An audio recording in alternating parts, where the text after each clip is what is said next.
we're going to go ahead and get started. Even though we don't have a mic that's working, I'm going to holler, talking really loud. Can everybody hear? Yes. Yes. So good evening, everybody. How y'all doing? How y'all doing? It's so good to be here, right? Woo! Give yourselves a hand for coming after work, coming to spend a day and to start off our Porch Talks this year. And we're going to have like 6 of them. So this is the one we're kicking off, and we're so excited to have Nick. And we'll have him to come up in just a minute. But I want to thank everybody for coming and wanted to tell you to go over and get you some refreshments. We have some snacks over there. But we're just excited about kicking off our events. And Pamela Bright is our board chair, and she's going to tell you all before it's over about our next Porch Talk. And we have board members here. We have volunteers. If you're a board member, please stand.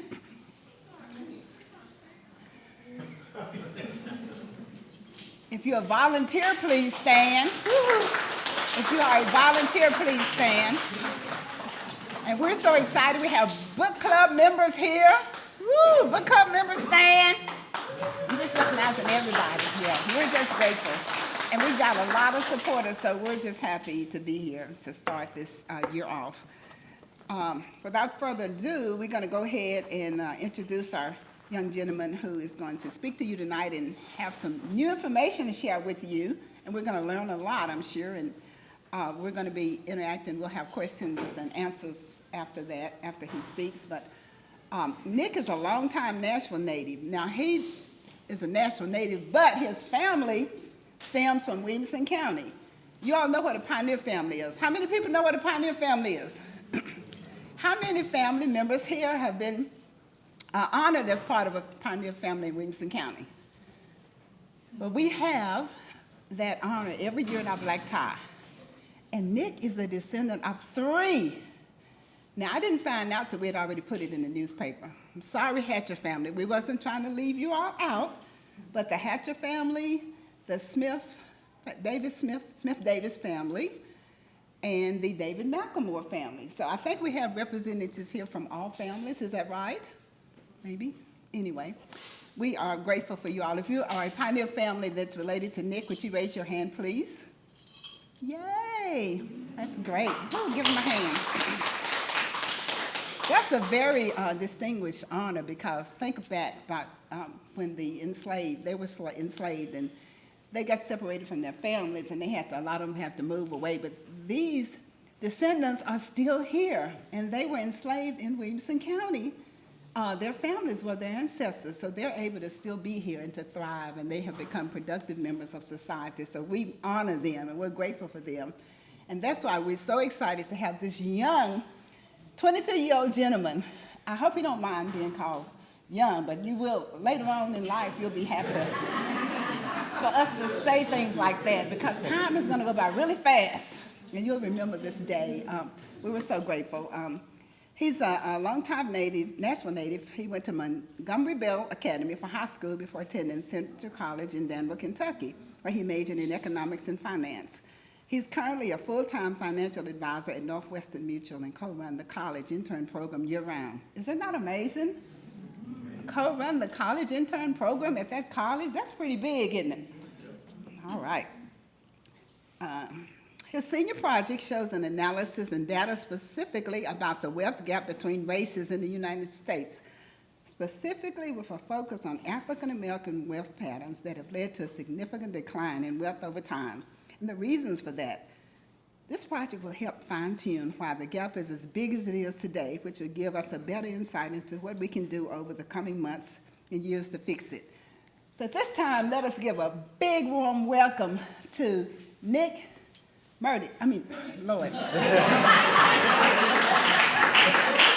Okay, Nick Murdock, I'm sorry. Nick Murdock, that's Tommy Murdock's son, and this is Deborah's.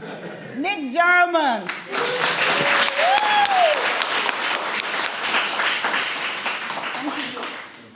No problem. First off, just let you catch on right there. There we go. Yeah, all good. First off, I just want to say very appreciative to have the opportunity to speak to you all tonight, especially on a Monday evening after work. I got connected with Miss Alma at the bank when I came to deposit a check from work, and we got to talking. And she was really passionate and had a lot of energy just about getting younger African Americans involved in this organization. And my family is a big part of it, as you kind of heard about a little bit tonight. And she was really passionate, and we got to talking just about kind of my family and just a little bit of background about me. And it somehow ended up turning into a conversation about my senior project that I did in college that I'll share more information with y'all tonight about. And I could just hear the excitement through the phone about how overly excited and overcome with joy she was just to hear about this project. I gave her a high-level overview, and then she asked me, would I be willing to speak? And immediately my heart dropped all the way to the floor. And I said, sure, I'll go ahead and speak and try to find my presentation. I haven't touched this computer since I graduated, so I wasn't 100% sure that I still had it. But luckily, it was still on the computer, everything was saved. And just had to kind of remind myself a little bit of information that was covered in it, and really excited to have the opportunity to share it with you today.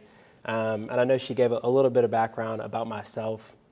You know, longtime Nashville native, went to MBA and then Center College.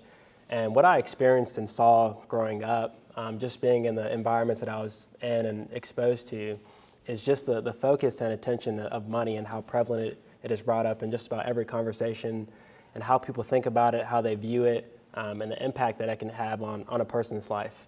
And I always like to live by the philosophy that, you know, money doesn't solve everything, but typically when your money is going well, you spend less time thinking about it, and you can spend time, you know, with friends, family, doing things that you enjoy, things that bring you happiness. And I really got, you know, in tune with finances and wanting to learn more about it with my mentor in high school. His name was Mark Tips, great mentor of mine. And we had a history class, and we spent a lot of time talking about finance in that class. So it was a history class in high school, and he just taught us about stocks and bonds and the importance of saving and investing. And my parents did a very great job of instilling in me when I was younger just the importance of saving. I've never been a big flashy person and liked, you know, this and that. And I think I saved just about all my birthday money for as long as I can remember. I would just save it all, you know, and I would have a little stash of just birthday money, and I really just love saving. I've always been passionate about it. And I think the importance of it and how starting early and the impact it can have on you long term, I cannot stress that enough. And so was very blessed to be in the rooms that I was in, to have the opportunity, the mentorship, and the leaders that I was exposed to, and has made me the man that I am today, and hopefully will continue to do great things. So I wanted to start off this slide. So as I was doing research on this topic my senior year, there were a couple different resources that I kind of leveraged just from searching online and in our college library. And there were these two people, Valerie Wilson and William Rogers, and they just had this theory about why the wealth gap between races exists today and why it's kind of grown and widened over the coming years. And a couple interesting stats from 1979. From that point in time to today, there's been a 22% marginal decrease as opposed to African American wealth and white wealth in America for men, and then a 31% decreased marginal for African American women as opposed to white women. And I was always fascinated. I felt like growing up from what I had seen, you know, the importance of money, the importance of saving, and the gap for why it exists. And my parents really stressed the importance of having the opportunity to be in different rooms, in different places, and learn about money and how it works. I feel like my dad was always stressing that to me.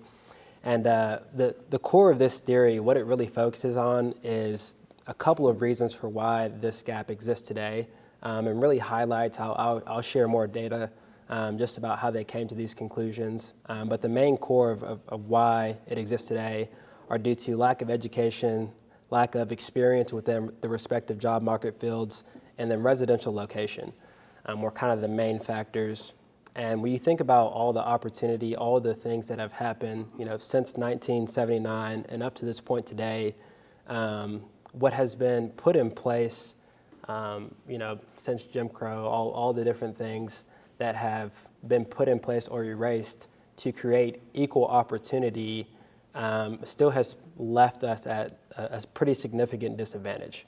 And so there'll be another theory that I'll talk more about today, just in terms of like what can be done to help really impact true change and really help close that gap. And Valerie and Wilson and William Rogers really just explained just a great importance on the importance of education, the importance of getting proper experience, and the importance of where you live and what that can have long term, just in terms of economic growth and potential. So this next slide just has basically, I did not make these graphs, but as you can see, the Economic Policy Institute produced these graphs. But it shows the average hourly wage by race and education. And as you can see, the darker blue are white and then the lighter blue are black. And so for less than high school education, it was roughly 13.57 for whites, and then for African Americans, 11.25. High school, $18, 14.24, and then $19.80 for some college, and $15.85. And as you can see, there's just a big gap for the same level of education. So the original theory that was put in place is because it is due to the lack of education. But as you can see, per levels of education, there's still a big gap in terms of how the pay is being equated. And so there are a couple reasons for why the pay is different.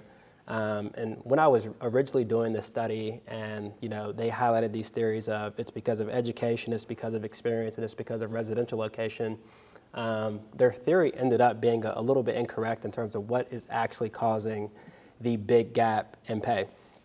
And so what's interesting, or what I found interesting, and as you can see, like per each level of education, there's still this big gap. And so one of the reasons why this gap exists, especially in the education segment, is even though there has been equal opportunity, relatively speaking, per marginal percentage-wise, per African Americans and whites in America, the inability to properly communicate how much they deserve to be paid, and the unwillingness or fear of asking for a raise due to the potential of losing their job or being fired. So it basically showed that once African Americans, even if they do have the proper education, can get their foot in the door and can actually work in that field, it showed really highlighted how, not necessarily, trying to find the right word, I guess content would be the first word, or fear that I would use, in terms of getting the job and just being set or complete with just getting the job. And so what that leads to, just because of the historical data that has led to the overall lack of job opportunity, because the first problem was lack of equality. And so once the equality segment was completed, it led to a less appreciation or less fight in terms of advocating for equal pay to peers. And so there are actually laws that are put in place that legally state you can't ask your coworkers like how much they make. So what a lot of people, especially as you can see as this graph dictates from 2015 and 2016, is that they're getting the same level jobs, the same level of education, and they're still being paid marginally less. And so there are a lot of rules that are put in place and acts that are put in place that actually have a really big impact on how someone is going to get paid on an hourly basis. And so they've actually put a lot of laws in place that make it a lot harder to highlight these different areas, and which is why I think these studies are so important and have such a big impact on the overall economic status just between the races in America. And that was very helpful in just learning more about that and getting more information. And so, like I said, it kind of really highlighted and stemmed from not asking for raises and just having an unclear idea of how much your coworkers are being paid for the relative same job over the coming months and years, and then also the lack of promotion. So there was also a key point that it highlighted in terms of like how quick, based off your level of education, you move up in the so-called food chain at work. And so due to African Americans being less willing or apt to ask for raises or ask for promotions, it kind of helped widen the gap. And so on the surface level, it's very easy to look at the data and be like, okay, well, they have the same level of education. They're getting the same opportunity to work in this field. And then, but the progression, I think it's a lot more than just getting your foot in the door. I think the foot in the door is really just the first step, and then taking it above and beyond that to really make sure that there's equity instead of equality, which is going to be a big thing that we highlight kind of towards the end of this presentation. But like I said, the lack of promotions, the lack of a starting salary that you're coming in, even though you have the same education and are applying and working in the same fields, ultimately there's still a pretty big gap that can be improved on over the coming months and years. So this next slide right here kind of highlights experience. And as you can see, this is highlighting the experience percentage and disadvantage in terms of pay between African American males and white males from 1979 to 2015. That's primarily where this study focuses on. And this kind of darker blue line at the top, this 23.5% represents experienced workers. So experienced workers are people who have worked from 11 to 20 years, and then this lighter blue are new entrants. So that's 0 to 10 years of experience. And so it kind of just highlights a little bit of what I said in the previous sector, and really highlights the inability or to move up within the same job market. So as you can see, getting the same jobs, still making less, like 18.7% less as opposed to white counterparts for being equally qualified, whether that be due to education, opportunity, working in the same field. The newer entrants of that field who are African American are making 18.7% less than their white counterparts. And as you can see, it gets even bigger for experienced workers, and a big reason for why the experienced workers are getting paid. I'm sorry, go ahead. Do you mind speaking up? Oh, of course, sorry. Yeah, I was just saying and highlighting that the new entrants into a field are being paid less. So as you can see, this bottom blue line, 18.7% of African American males are being paid that marginal gap percentage-wise for working in the same field with the same education in the same field. And so that gap gets even bigger as you go into the experienced workers, and the experienced workers are workers who have been in that field for 11 to 20 years, and that gap gets even bigger. So it goes from 18.7% to 23.5%. And a big reason for this is mainly promotions. So African American males and African Americans in general are less likely to get promoted, less likely to ask for promotions. And so I think it was about 60% of promotions happen by proactively asking for them. And so African Americans are getting the jobs, and they have fear of asking for the promotions due to people getting fired for asking for promotions, especially with the job market as it exists today. A lot of jobs, the way they train people within 1 to 2 weeks. And so they're very repeatable processes in the eyes of a corporation. And so if people aren't asking for promotions and getting them and getting fired, or they're not being proactively promoted by their bosses, then they're going to stay stagnant in the level of income that they're receiving for the jobs that they're doing. So it kind of creates a really big gap of disparity as you're being more tenured, and it increases the gap, like I said, from 18.7% to 23.5%, because the more experienced workers are getting those promotions, they're asking more and actually getting them. So it just causes a big gap in terms of what African Americans are being paid to white males. And so what it all boils down to is a lot of these things that exist today, they're being counter-argued by equal opportunity. So a person could kind of blanket this and say, well, they have the same level of education, they're working in the same field, and they have the same job. But that doesn't really fix the net issue, which is the pay for what they're doing. And so this study is really just to highlight the pay gap, because on the surface you could look up, okay, well, there's X amount of African Americans working in this field, X amount of African Americans working at this company, but the pay is still different even though the opportunity is quote unquote equal. So this is really just what that's highlighting, is that the education is not having an impact as we are really kind of forecasted or told, like, okay, I feel like growing up and just in general, when I was learning more about finances and learning more and just really just starting with this topic in general, a lot of the things that I found and that theory that I referenced at the beginning of this presentation, they highlighted education, experience, and residential area. So they said your education level is one of the main reasons for why the wealth gap exists between African Americans and whites. And they said experience are one of the top 3 reasons for why the wealth gap exists between African Americans and whites. And then it talks about the housing system. So those are the three things that it highlighted as the reason for why the wealth gap exists. But these graphs and this data disproves that, because with equal experience, with equal education, and with equal housing opportunity, the gap still isn't closing. It's actually getting wider, just because there's a big difference between equality and equity, which I'll kind of highlight a little bit more. So everyone is on paper getting an equal opportunity to improve their income, to improve their economic status, but it's not actually doing the core of what it's actually meant to do, which is to help close the racial gap.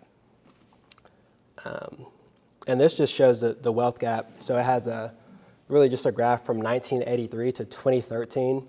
And then as you can see from 1983 to 2013, and this is household income. So this is from the recession, or really just in general, like how much wealth, on average, a community is passing down to their heirs. So in 1983, there was roughly, for the average white family, roughly 355K of assets were being passed on to the next generation. And then in 2013, as you can see, like that number is almost doubled.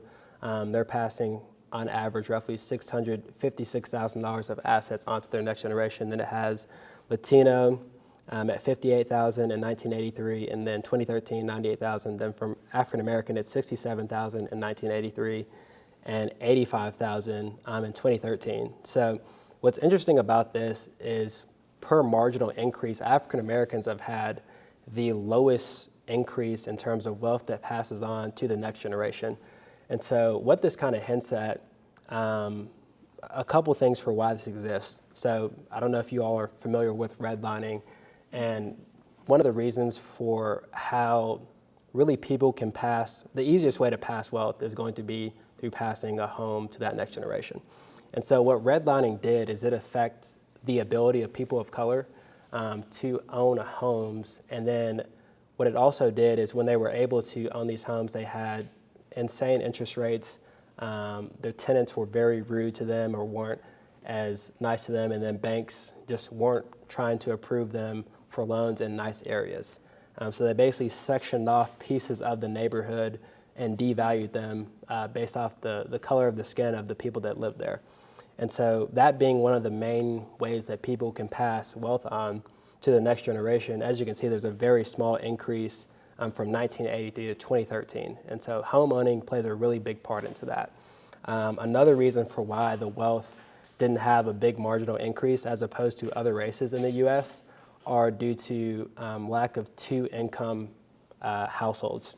So African Americans are more likely to come from single-income households as opposed to dual-income households, which hints a little bit more to one of the slides that I'll cover later in my presentation, that talks about the impact that the prison system has had economically on African Americans and their ability to progress financially. So coming from single-income households instead of dual-income households really affects your ability to make money, affects your ability to get a home. And so even though things like redlining don't exist anymore, there are equal opportunities in the job bill to. What? Okay. Still exists. Yeah, it has effects today. Like I said, that's why I'm doing the air quotes. Still has effects that are affecting our community today. And so a lot of it has been kind of blanketed with equality. And there are things that need to be done from a federal standpoint in order to truly fix what has been done, to really create opportunity for all people to succeed and progress at the same rate. And so due to the single income households, more African Americans spend time renting than owning a home. And so especially now, like, rent is very similar to what a mortgage payment may be.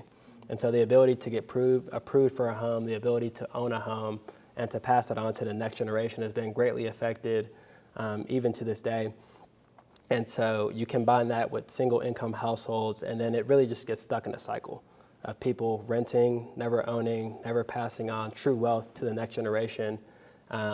Because as you can see, like, there's from white to in 1983 to 2013, it's almost double, but most of this value is tied to homes. So across all people, there's not necessarily a great amount of money that's being saved. So it's not necessarily liquid assets. It's more so just overall balance sheet.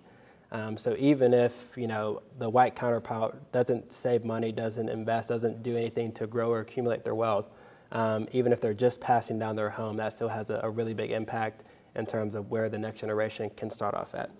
And then, as you can see, we had the lowest marginal increase of wealth just over that kind of 30-year time period for those main reasons right there.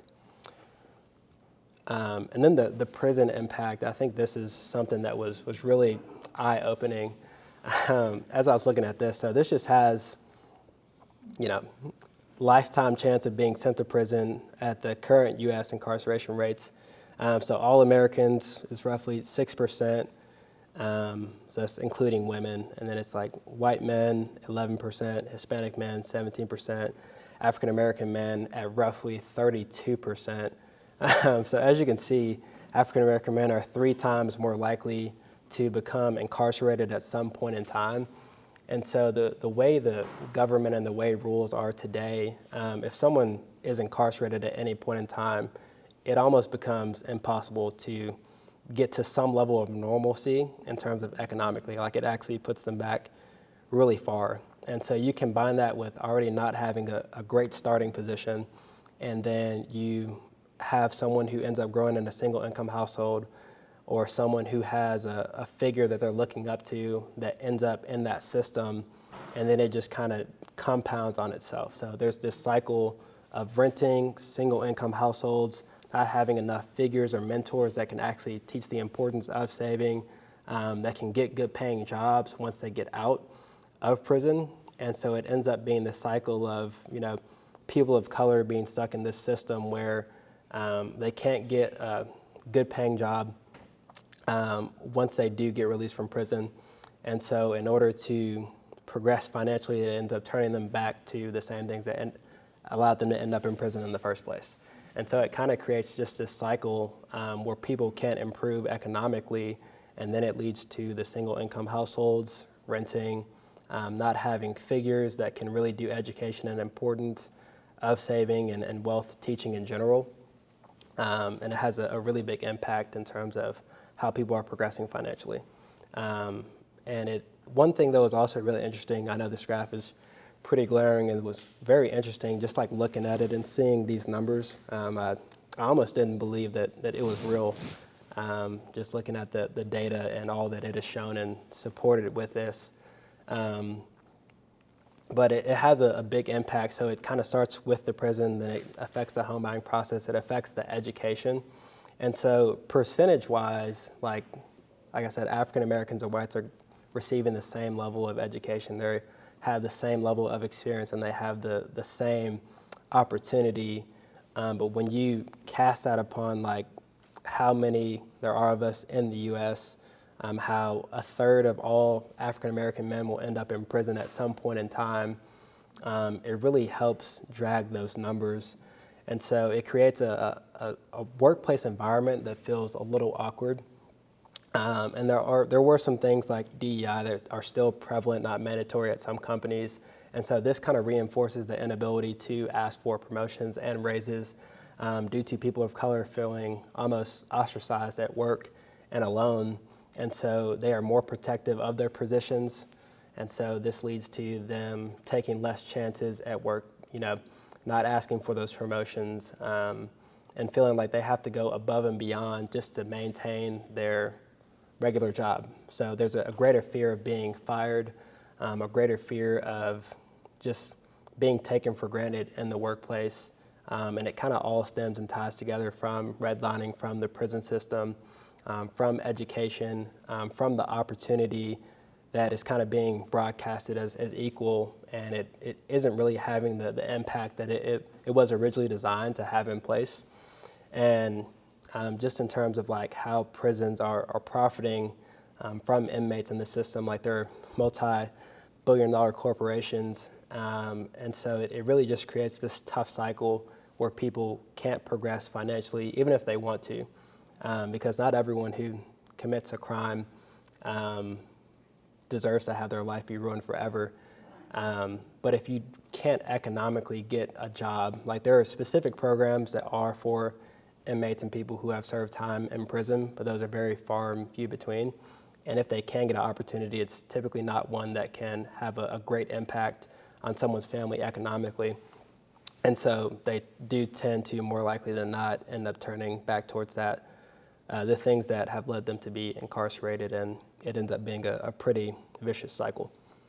And this was the final theory by Richard Kahlenberg, and he really highlighted like what is being presented today and what it's going to take to really achieve a true point of equity.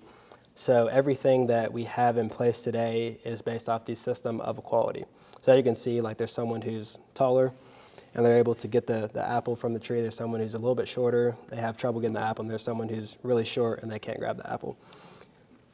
And then you look at the side of equity, everyone is able to grab an apple because they're given the proper footing to have the ability to grab it. And so a lot of the things that we have in place are based off equality and not equity. And in order to have true change, impact, and really close the gap, it's going to take more systems in place that promote equity. With that, I think for one of the biggest reasons why Kahlenberg highlighted equity and why it hasn't been put in place up to this point is it costs a lot more money to give, equitable opportunity to all races. And so a lot of what has been put in place up to this point has been that of equal to equality, so creating equal opportunity, like I said, with the education, with the experience, with the hiring process. And so that's really the first step. But I think the next step in terms of what it's going to take to truly fix it and to truly close it, due to the things that have been put in place up to this point, that have had, African Americans starting off at a lower totem pole, or not having the ability to reach their so-called apple economically. I think it would be helpful, and what he kind of listed was to have federal programs that are really boosted to help people, not necessarily based on race, but based off economic status. So how much education is someone going to get based off their economic status? And he really boiled it down to the college education system. And there are some things within that right now where they're trying to afford people of different races the opportunity to get into a college and have the opportunity to further their education, because they still do believe that education is going to be one of the forefront things that helps improve the economic status. It's not going to be the one solve it all or Band-Aid solution to fix everything, but it is a first step. And so having that opportunity to get that education, having that opportunity to get the jobs proportionately to the disadvantages that have already been put in place are what it's going to take to create true equity within the U.S. And so one thing that I highlighted, since 1979, 22% of African American males are making, that's the marginal rate at which they're making less than their white counterparts, and then for women it's 31%. And so even with the equal opportunity for school, even with the equal opportunity for experience, even with the equal opportunity, relatively to the housing system, now that redlining is no longer in place, it still hasn't had the impact that the government has intended, or maybe not has intended, for there to be true equity for all Americans and all people of different races inside of the U.S. And so I think one of the things that's going to be very critical for African Americans to help close the wealth gap and for all races to have a true equal standing and a true fair chance at achieving financial freedom, I think education is going to be one of the first parts of it. I think the housing system is another key part in terms of passing generational wealth. And there are things right now within the renting market that you can't really control.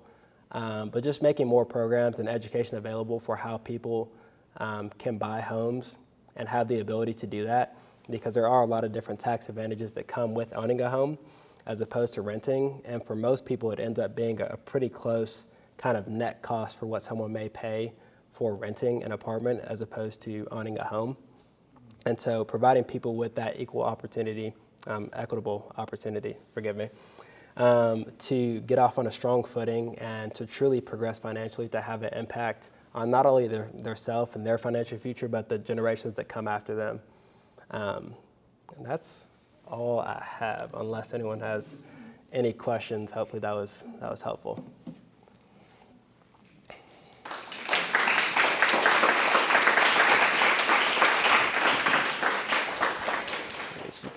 The different things is all people, all the way across the board, for education, how in the world can you monitor if no one is able to disclose the salary?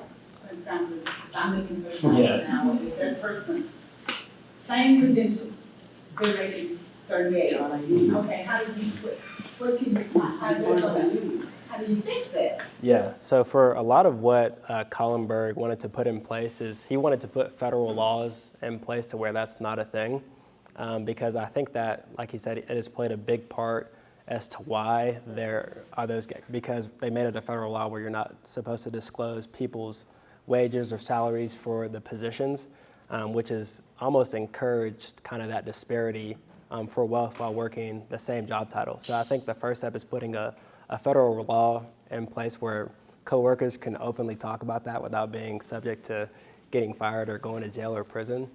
I think that's a first step. And then for the education standpoint, like I said, it's everything that is put in place today is based on the premise of equality. So having the ability to work in the same field, but making sure that all people are getting paid the same for doing the same job, regardless of race or gender.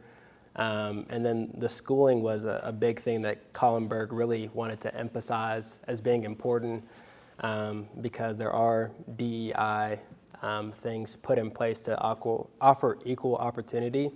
But because of the setbacks with redlining, single income households, economic status of where people are starting at, is really what he advocated for, like, all of the equity things that are going to be put in place to help improve it need to be based off economics, not just helping a percentage, like helping the people who are disproportionately starting off at a lower place, so that way people can have a better starting place. And then there will be some federal laws that could potentially help make sure everyone gets a equitable opportunity in the different environments, with the home buying process, with job pay, and with education too. I had a question regarding your research and maybe what you do now in your day job. When you talk about equity and you talk about home ownership, there are other assets. Well, wealth is more than just your home. So I just wonder if at any of that time of your analysis and looking at this, if you saw stock ownership or other assets as something that the community needs to focus on as well, because of my experience, home ownership is more like an insurance policy. It's not a guarantee of wealth. Yeah. So looking at, I did kind of look more into that. And what's interesting is disproportionately across all races, there wasn't a big difference in terms of how many people saved or invested. But there was something that showed that people who do own homes are more likely to save, invest, do things to grow their wealth. But people, like I said, African Americans who are renting, people of color who are renting, are less likely to be worried about investing or growing their money, because typically the first step is buying a home and then focusing on expanding wealth. But it did suggest that people who spend time renting spend less time thinking about their growth potential and the impact that they can have on themselves financially or their generation, just because it just suggested that people who are renting just aren't necessarily as focused about accumulating wealth as people who do own homes. So it did have an impact, as kind of you were hinting at. One quick follow-up. Yeah. In those studies, what were the demographics of the people in terms of what their income was? I mean, were they up to 100,000, 50,000, 200,000? Yeah, so it didn't really have a big insight as to what the incomes were. It kind of just took a general census data of kind of every single, African American, white throughout that time period from 1979 to 2015. So it just kind of blanketed. But it did show, on this slide, working in the same field, even in the same field, there could be people who are in a higher income earning position. But with this experience, so this is assuming that they're all working in the same relative field. So even while working in the same relative field, For new workers, they're still getting paid 18.7% less. And then within the same field, being in that field from the period of 11 years to 20 years. So same job, the education may be different on this specific graph, but working in the same field, same job title, same daily duties of that job, being paid 23.5% less for African Americans. Nick, I'm curious in the disparity, the income, I assume there is one, between hourly workers and then salaried workers. I know this was hourly. So what about the category of salaried workers? How do we know what the gap is there? Is it the same? Yeah, I think for this study and a lot of what the research that Valerie Wilson and William Rogers and what Colin Burke has studied was more so about hourly workers. I do think it could be a little bit different for salary workers, but I do think from 1979, there were probably still a good amount of people who are working hourly jobs as opposed to salaries. I feel like that's been a little bit of something that's been a lot newer within the workforce, but for this specific study, it was more so just based on kind of the hourly workers as opposed to salary. Okay, and just a follow-up too. So, and I know, thank you. You had said did you say these were starting salaries? Yeah, so this light blue line is kind of starters, like new entrants in that. So what this graph depicts are people who are African American as opposed to white, working in the same field, the same job title, the same company. So working the exact same position, African American workers, regardless of kind of education, just working in the same field, same job title, same position, we're making 18.7% less. And then it kind of hints at or highlights the inability to speak with coworkers about what they're getting paid. And then African Americans are less likely to ask for raises. So. Okay, that's what I was at, but at the point when you're being hired, you're not asking for a raise. This is the person saying, I'm going to pay you less. Mm-hmm. Right off. Yeah, so like negotiating like what your starting pay is during an interview. It just kind of showed that African Americans were more just wanted to get the job, and so they were less likely to try to negotiate for a higher starting position just because they wanted to get the job. Or I don't know if the study even showed that they may have asked and they may have been told no. Yeah. Right? I mean, we don't know, right? Yeah. Yeah, it could be told no. I know there was a big highlight in kind of the articles that I read just about the fear of asking for those raises. So it wouldn't surprise me if that fear kind of appeared in their interview process for applying for the initial job. Thank you. Based on hourly pay, was a study done on between a union worker and a non-union worker and the salaries paid? Yeah, so it wasn't done on the difference between a union worker and non-union worker. It did highlight that these were, I guess it did kind of highlight like non-union workers in the sense that it said that with the breaking of those up, that kind of helped increase the gap due to there being less unions within the job fields that they were kind of studying within this field. So the original article that I read, like I said, it highlighted the education level, experience, prison impact, and the home buying process. And then it did talk a little bit about less unions being prevalent. And so I know that can play a big part as to like what people are getting paid for the fields that they're working in. But a combination of those things have led to kind of the income gap that we're kind of seeing today. In my experience is a union worker, the pay and the benefits and all is the same no matter the color of the skin. Because I work both union and non-union jobs. Yeah. And my father started off a union, that's why I went for a union. Because no matter not what your skin color is, you'll get the same pay. Equity. Yeah. As you said, equity is right there. Yeah, and it did highlight that in the first article that I read when I was beginning to do this project about kind of unions being less prevalent. And so with unions being less prevalent, they're putting laws in place to where you can't legally talk to your coworkers about how much they're getting paid. It kind of encouraged that disparity of how they could pay people different salaries or different pay for doing the exact same thing without like it being like this big public thing. Because legally, it may not be up to this point, but when the study was still being concluded in 2015, like you couldn't legally talk to your coworkers about how much they're getting paid. Okay. How is DEI affecting the job market? We'll have to have another session. Yeah. Yeah.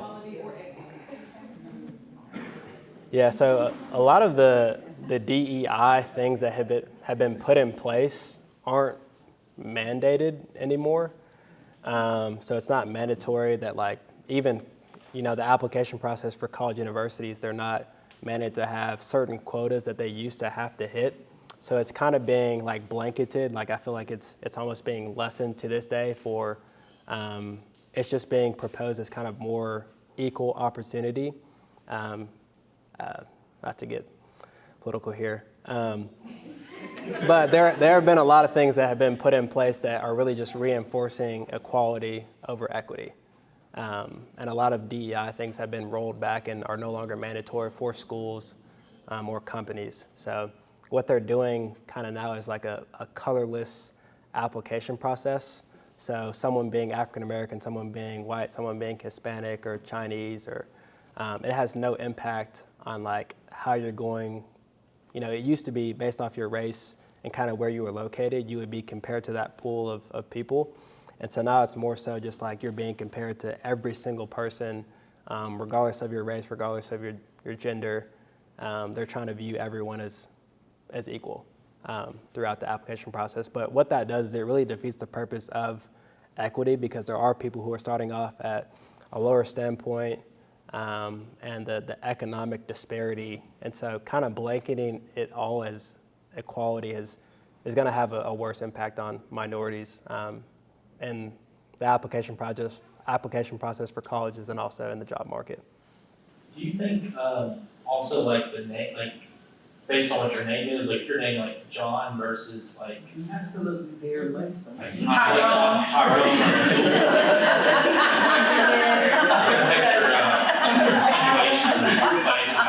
Situation, and all that. You think the name plays a factor too? It could play a factor in kind of the initial, because from what I've heard or just kind of learned more about kind of the college application process and job application process, like a lot of it is just resumes. That's kind of like the first thing you send your name, resume, what you've done to this point, and then they kind of take you to phase 2. So it can have an impact, not as big of an impact as it used to have, just because there were DEI quotas that people had to hit that they no longer have to. So it can have a negative or positive, just depending on where you're applying, what you're looking for, and yeah, it can have an impact. Go ahead. You can go. I have a couple of comments. I don't know if they're questions. Yeah. There was a study done on names where people of color submitted more Americanized white names, and they were called back for interviews versus when they used their legal names. So that is a true study. When we think about DEI, I wanted to kind of piggyback off of that. Think of all the entrepreneurs that came out wanting to focus on DEI that now are trying to pivot. And think of all the corporate jobs that people are now out of work because DEI is no longer an issue. So that has a major impact on the workforce. Because if you don't think something's an issue, because a lot of that was education. So we're not educating our colleagues now. So we've actually been counterproductive taking DEI out of the workplace, in my perspective. So that has a huge impact on workers today, and I don't think we see the big picture of that. What I wanted to say, that was just piggybacking on the two of y'all, but what I wanted to say, I think it would be interesting to study the biases of the people doing the interviews. Right. That's the study we need to talk about. I'm just talking it. Yeah. But, because, no, I don't expect you, this is a rhetorical statement, I don't expect you to have the answer, because I'm hard pressed to believe that people of other races are going in with such entitlement asking for some of this. I really believe there's biases when it comes to promotions in the workplace, because I've seen it firsthand. That's what the study needs to be on. Why does Sally get the promotion when I'm doing just as much work and been here as long as Sally? Nepotism. So I'm just saying. Yeah. Okay. Can you go to the slide?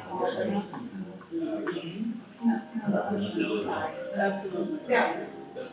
What was, like 1984, why was it so, I mean, the gap wasn't that wide? Yeah, there was a recession during that point, so I got a little bit closer. Yeah. I just wondered why it was, you know, it looks like it was very close. The internship program at Northwestern Mutual, is there an outreach component to that? Or is there targeted recruitment or targeted outreach? Yeah, so it's more so kind of referral-based and connection. So we'll go to all of the colleges in the Nashville area, and we'll have kind of to their career fairs, and we'll have tents where they can kind of walk up, give us their resumes, talk through like what their major is, what they're interested in, kind of that opportunity, and then we get referrals from existing clients or people that we've had introduction meetings with about people who may potentially be interested in working an internship opportunity in the financial industry. But it's more so like word of mouth and us going to campuses and kind of actively recruiting that way. Anybody else have any comments or comments? We love comments. Just when the young man was asking about names, if that would make a difference, my daughter and my son-in-law were educated people, had their masters, had good jobs, and when they did have babies in their 30s, they named them so that they would not be stereotyped. So their names are Garrison Patton and Gavin Marshall. So they named them so they would not be stereotyped just by looking at their names. And they did it for school, because they had to go to school, and now they're gonna have to, they're grown. Well, the baby is 17 now, but that's why, that was what the reasoning. They said, we're gonna name our children, and they're boys, black boys, so that they would not be stereotyped. So, Any other comments? Nice job, man.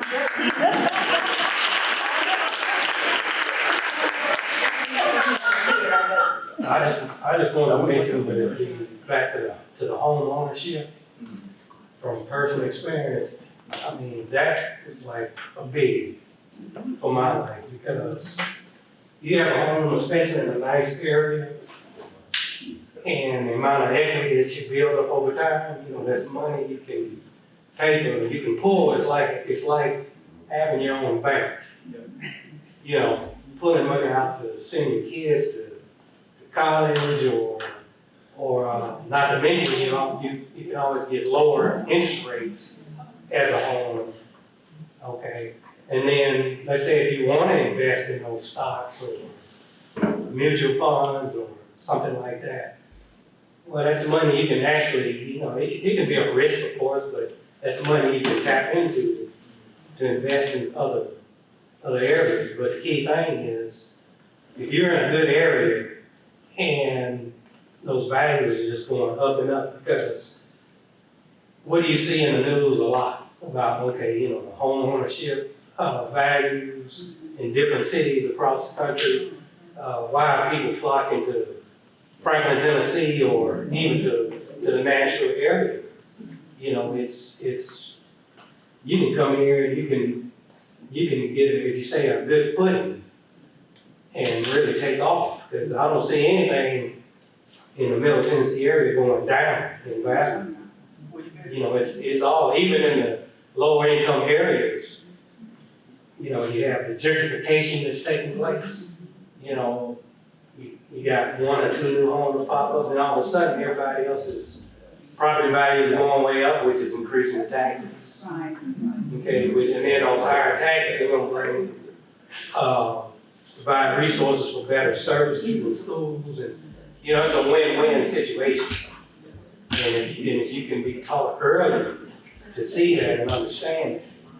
You know, I try to explain to my son, it's like how your dad talks to you. I talk to him and his brother all the time about it. You know, I wasn't able to handle my money properly early on, per se, but I can pass that knowledge. So where, when they do get money, they can, you know, do the things necessary to put themselves in a good position. So that home ownership is like number one in my book. Yeah, and one thing that I forgot to mention about the home ownership, and you kind of asked about like, you know, stocks, savings, things outside of the home, like why the home is such a great way to pass wealth on to the next generation. It's a form of fixed savings. Like you have to pay your mortgage to keep your home. And so even if people, you know, don't invest or don't save money, like people are making those mortgage payments. So it's a fixed saving alternative that people don't really have a choice to pay unless they want to default on their home. And so they're more likely to do it. And then that leads to more money that they can pass on even if they don't have other things that they're investing in or saving in, because people are going to make those mortgage payments if they can.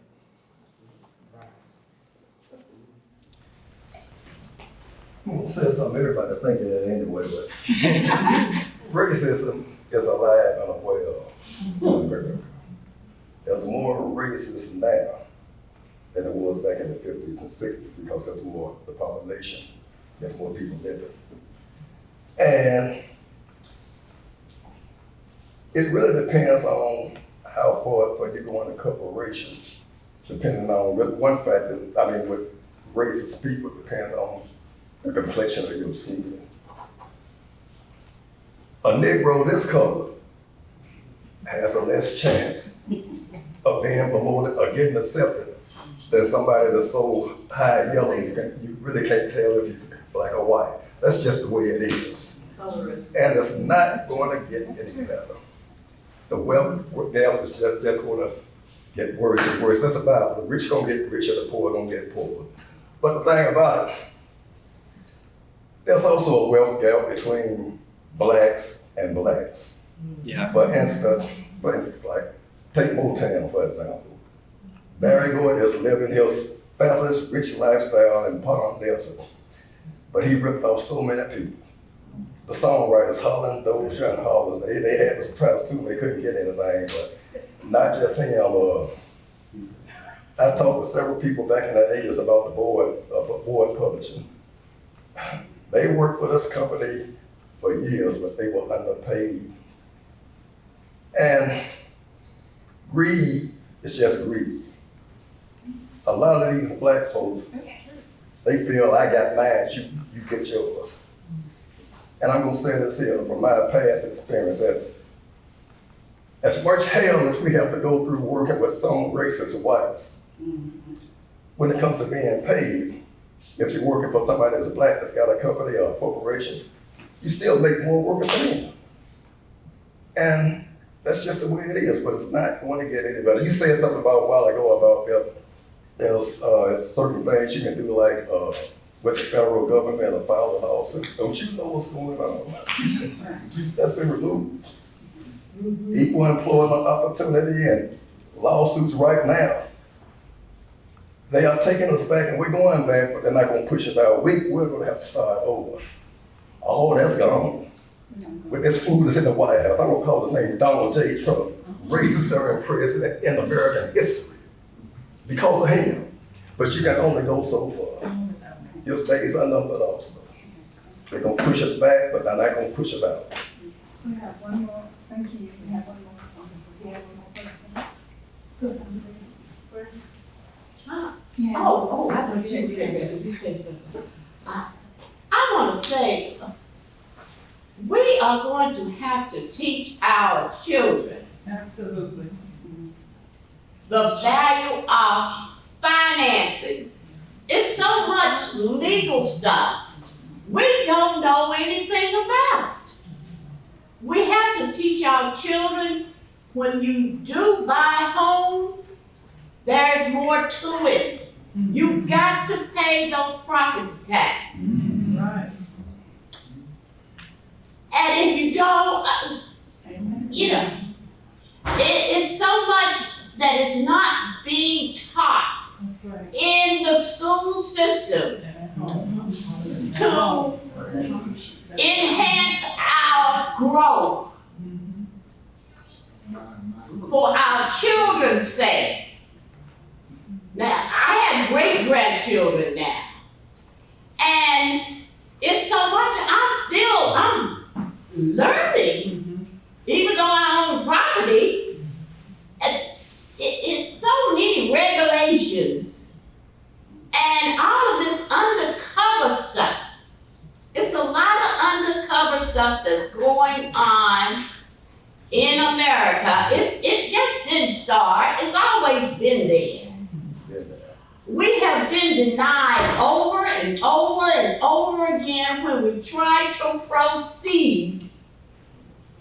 There's somebody a little higher up that's pushing us back, that's what to stop us from proceeding. We've got to, it's in the Bible, study. That's right. Study. You got to study. That's right.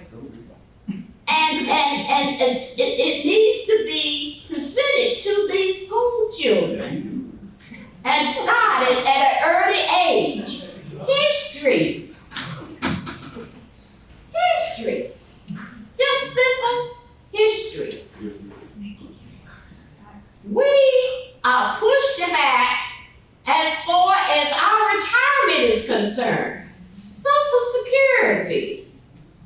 We have gotten less pay over the years. So when we retire, we're not gonna have as much in Social Security to live on in this day and time. To compete. But we're trying to set an example for our children. President Obama, when he was running, he said, you gotta create your own jobs. Don't rely on somebody else to be your boss. Be your own boss. But studies to show yourself approved. Study for whatever you want to, whatever you want to endeavor. But it's so many little things that's stabbing us in the back that we can't see until we're up against the wall. And things can disappear overnight. You think you're one place and next thing you know, hey, everything's gone. And that is happening right now with all of these people losing their jobs in a big way. It's just not one or two. It's hundreds and thousands of people losing their jobs. And these people are writing us off, left and right. While we are trying to pull each other down, it's a lot going on. We need to study to see. And the news doesn't tell you everything. Because the media have balls too. They only let you know how much. They don't let you know everything that's going on in America. And it's a sad situation. That's what's going on and what is appearing today. I'm hearing it from my customers. All right, she has been one of our Porch Talk figures. She's a strong supporter of African American Heritage Society. You want to introduce yourself or shall we introduce you? I didn't come here to be introduced. This is Princess, the owner of the original Princess Hot Chicken. Woo, thank you for supporting. But my customers are losing their job. Yeah, right. So they can't buy my chicken if they don't have a job.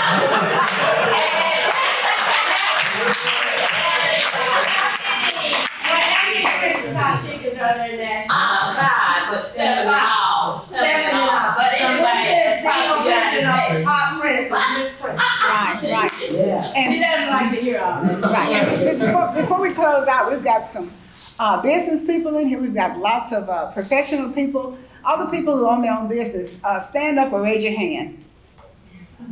Thank you, that's awesome. See, we're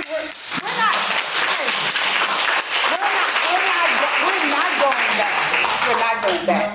And also, if you work in a profession, just holler out what you do. Like if you're in finance, you're in healthcare, you're in education, just holler out what you do. Just anybody, come on. Speaker and educator. Okay, Finance engineering. okay, Telecommunications. okay, Amen. Food truck, mobile barbecue. okay.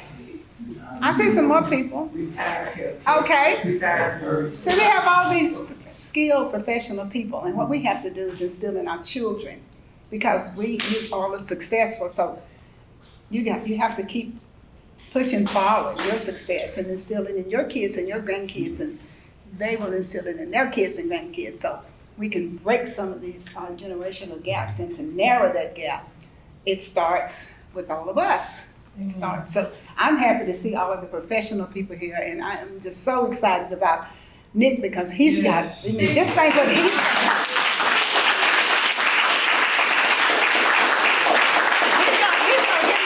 gonna hit me on the head in a minute. And he's only 23. Just think how much he's got ahead that he can do for the good of society and sharing. And he also is part of a financial company that can teach people, that he has educational programs. So people do not have excuses, really. We don't want to keep saying, we don't like that 33%. We don't, do we? No, that's a shame. 33% of the people in the U.S. aren't even going to jail. We don't want that. We have to figure out ways to eradicate that. So before we close, I just want to say this. Anybody that is looking to buy a home, or you know someone that's looking and need to be educated on home ownership, Hard Bargain Association will be having an educational home buyers educational class this Saturday. It's on their page, and also on that same day they are going to be doing wheels.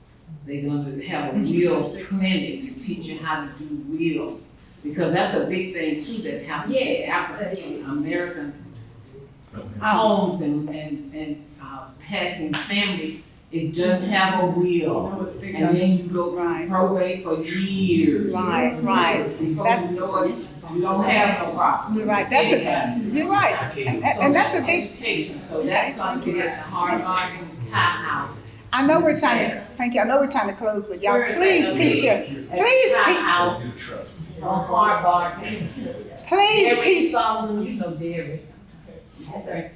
Hard Bargain Association. Right there on Mount Post, right next. But thank you for bringing it up, Johnny. And please teach your children to get insurance.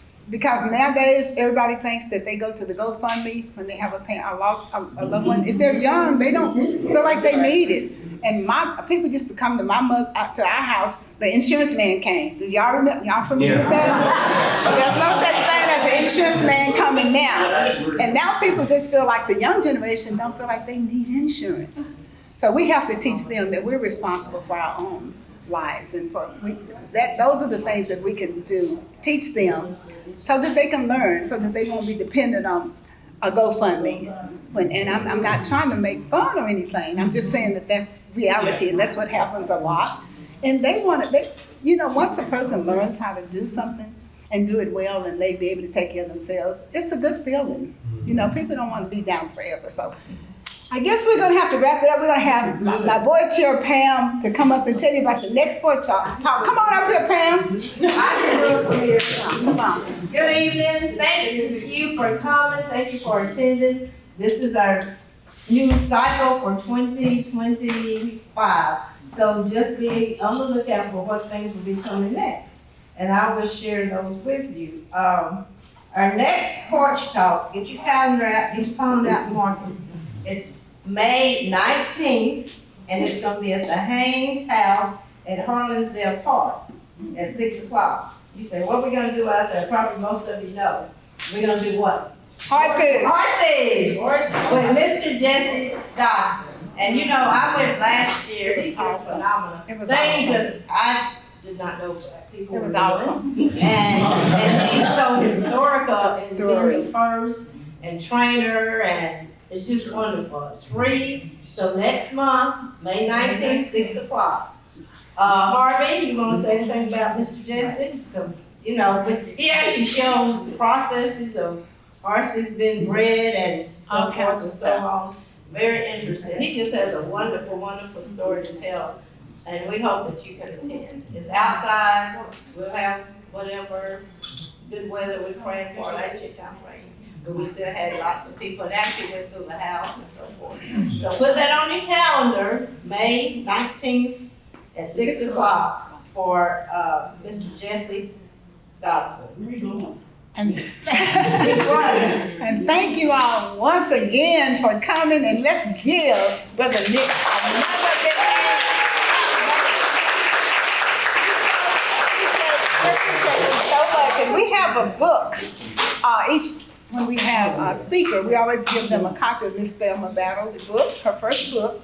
And I'm going to get her to sign it, to autograph, so that I can get that book to you. I'll probably take it down to the bank and give it to Barbara, so she can give it to you when you come in. Will that work, Barbara? Thank you. This is our finance person over here. Okay, before we leave, also, June 10th at the McLemore House. It's June 19th. Woo! Everybody come in. It starts at 11 a.m. If you have not been at 11 a.m., you really need to come, because we have the opening with our colored soldiers, the whole flag of the Juneteenth ceremony, 11 o'clock, June 19th, and it will go until 5 o'clock. There's entertainment the whole day. There's something going on every day. Mr. Mobetta will be there along with another few food trucks.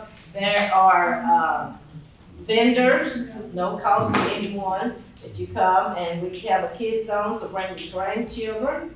Wonderful kids zone across the street.